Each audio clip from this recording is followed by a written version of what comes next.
we're going to talk about this too, because he hired himself another co-defensive coordinator today. Everyone run rampant. Before we get into who this is and why this is important, what we were just talking before the show, can you give me any other coaches that have two co-defensive coordinators or other teams that have this? Do we know any? Alabama. Who? Alabama. Okay, they're pretty good. Okay, I just wondered. All right, go ahead. And there's probably a couple more, but Alabama was the first one that immediately came to mind. And listen, I learned that too today because I was at the baseball scrimmage with Delatorre, and he just goes, another DC? And, we kind of about it a little bit. But then, when people were talking about it on Twitter, this is the era of college football that it's moving towards.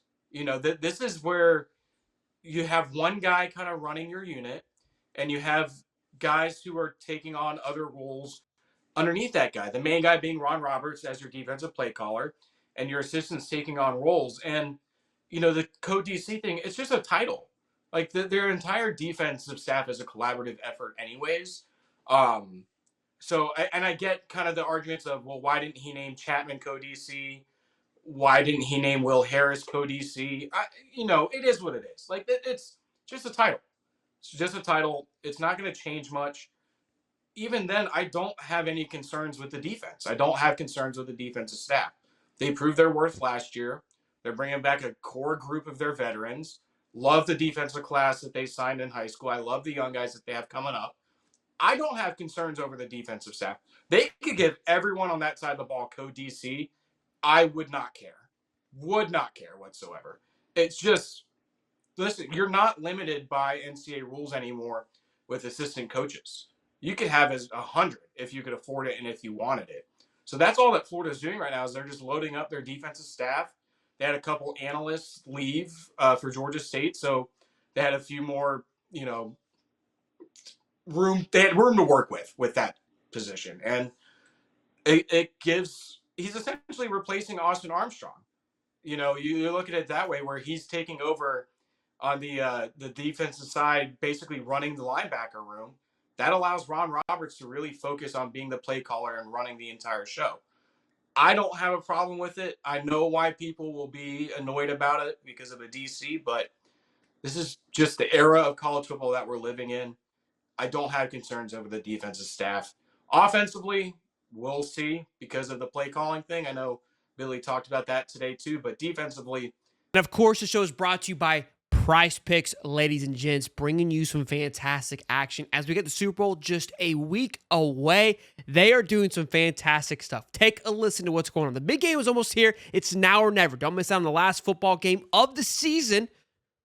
What a time. What a time. With Prize Picks, the best place to win cash while watching the big game, Prize Picks is also giving away one free pick for the big game, where one of the starting quarterbacks will only need 1 yard to win. If you're correct on at least one more stat projection, you can win real cash. Check out the promo tab to tail any of our super sweet Millie winners big game lineups. If you tail a lineup that goes 3 for 3, you can win a split of $1 million in promo funds. Listen, boys and girls, there is no better time to get in on the action than the Super Bowl. It is an absolute blast. It's going to be a party. You're going to have a party. We're going to have a party. And be sure you invite the best friend of all, Prize Picks, to that party, boys and girls. Use the code Hightop when you download the app Prize Picks. And what do you get when you use that code? You get 50 bones, $50 back when you play your first $5. Again, $50 back on Prize Picks when you use the code Hightop. Take advantage of all the things that got going on right now. It's going to be an absolute blast. The build-up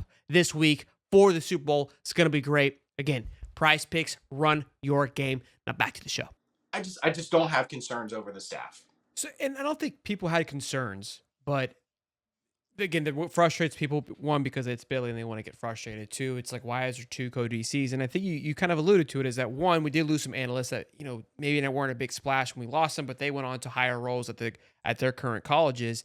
And we were talking before the show, why the titles matter to an extent is, one, because you were saying it allows for the ability to go out and recruit. Ron, I think we've known pretty clearly that the guy doesn't want to go out and do a lot. He just wants to just call plays and stay at home and run the ship. I'm cool with that. Like, he's been honest about it, and it's like, no problemo. That's fine. Give these guys two co-defensive coordinators that have success recruiting, that want to go out and do these things. It's a hell of a job to go out and do to go out and recruit. It's not fun. It's unless you enjoy it. And Coach Vinny, forget about it. Has already had a lot of high praise coming in. Has had high praise since the guys hit. Has had high praise since coming in. So love that. As regards to having input on the defense, like you said, and even Coach Napier said it today. It was, it's Ron Roberts' thing. It's his show. He's calling the plays. These other guys are going to take on other roles. Here's another big thing. Like you said, hey, we can have as many guys on the sidelines as we want. Why not have more eyeballs, more hands, more hands in the pot? Breaking up these groups. This safety cornerback room is massive.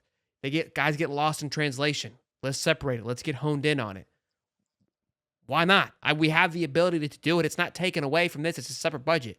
Love that. When you give someone a big title like co-DC, yes, it helps with more money, I imagine. But now you can throw more responsibilities on that person, and they really can't complain. When you got an analyst and you're asking him to do maybe this and that, I think it more goes to just the responsibilities of what they're able to go out and do. You're giving two guys now the power to go out and recruit versus just one when it was just basically Armstrong that was running the show. So for all those reasons, I like it. And again, the hire we really didn't even get into is Coach Robert Bowler, who coached at Alabama, right? Coach Vinny coached at Alabama as well. Don't forget. And even when he talked about Coach Vinny, Napier said that he asked Nick Saban about this hire in today's presser, and Nick wrote off on it, which I loved hearing. But yeah, they kind of all come from this same tree, and I believe Napier and Vinny coached together. I don't know if did Robert and Vinny coach together at some point at Alabama. No. So Ball is relatively new to the Power 5 coaching level. He coached at Bama in 2023 and Washington in 2024, and I believe that those have been his only Power 4 jobs. So that's Okay. I think where there's something to do about his overall experience because he's so new to the Power 4 level. But I know that he has the co-DC title, but he's not being asked to run plays. So it is what it is. But Vinny, I believe he played safety at Bama when Billy was there. I believe that was where there was overlap. Gotcha. He was a starting mid 2010s around that time. So I think that would have been Billy's tenure as the receivers coach. So there is some familiarity there. And then, of course, his dad coached at Florida. So the Sunseri family is very well known in coaching circles. I know he's earned a lot of respect as a young coach over the last few years. And I know that Saban thinks very highly of him. So I like the hires. I like the youngness of it to kind of balance out the experience that a guy like Ron Roberts has while he runs the show. We'll see how it works. But again, I don't have concerns over the defense. Don't have concerns over the staff. I like the ideas that they put together. I don't worry or think about a co-DC title as much as other people do. Is what it is. Gerald Chapman could have the co-DC title. It wouldn't really make a difference to me. It's a collaborative effort anyways. They're organizing their coaches to run specific position groups. You don't have the confusion that you did last year over who's calling plays. Is it Ron Roberts or is it Austin Armstrong? Who's your defensive coordinator? What in the heck is an executive head coach? You don't have that confusion this year. You have your guy. Ron Roberts is calling plays. Everyone else has a specific position group. They all answer to him. It's a collaborative effort.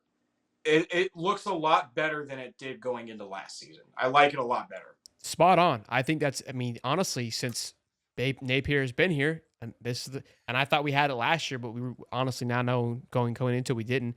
There's definitely more clarity and more organization going into it. Swoldy, thoughts? Yeah, I mean, it's really interesting too because Bala, I guess you'd say Bala, Big Bala, whatever, however you pronounce Big his Bala. last name. I mean, he was originally supposed to come in for an off-field role, and then it turned into a co-DC and position coach job, according to the CBS article over here.